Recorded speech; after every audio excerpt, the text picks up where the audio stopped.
પ્રકારના ફળ ખાઓ. જ્યારે પરમાત્મા કાર્ય કરતા હોય ને ખવડાવવા મળે છે. કેતા યુગમાં મળતા હતા, અત્યારે કળિયુગમાં મળે એવું નથી.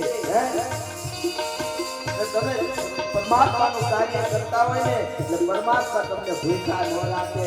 પણ મને અને તમને વિશ્વાસ નથી સાહેબ.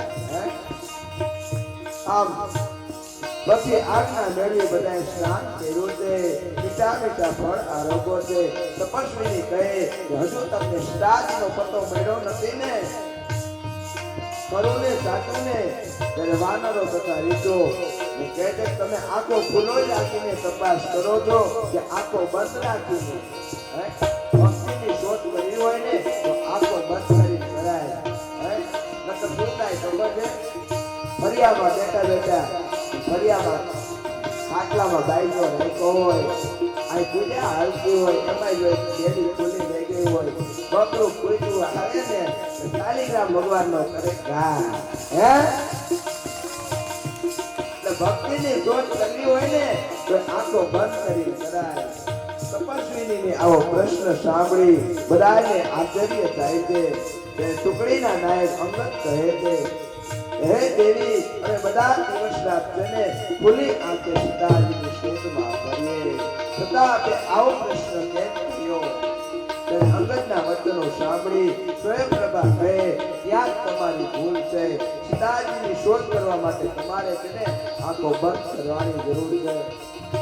જય રામ જય રામ જય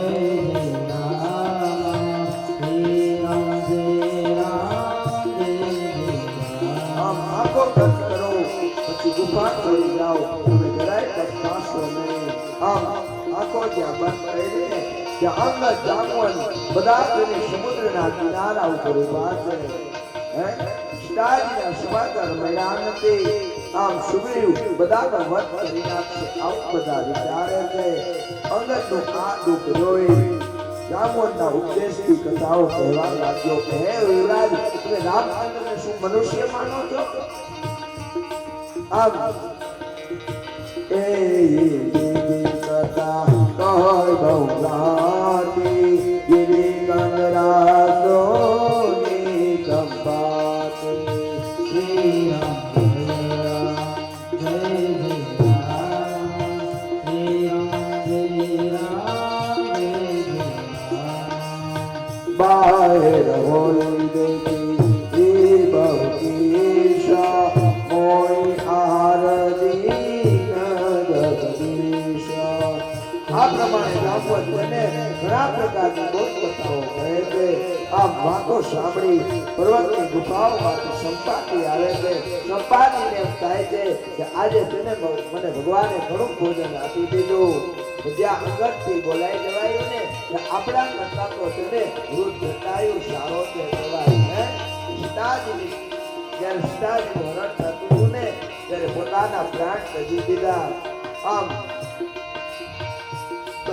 જ્યારે સંપાદિત છે ને આ વાત સાંભળીને ત્યાં નિષ્ઠોર ને વાનરો પાસે આવે છે. આમ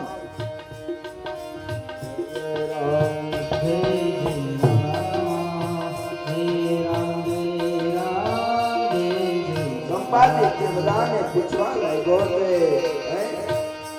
તમે જટાયુ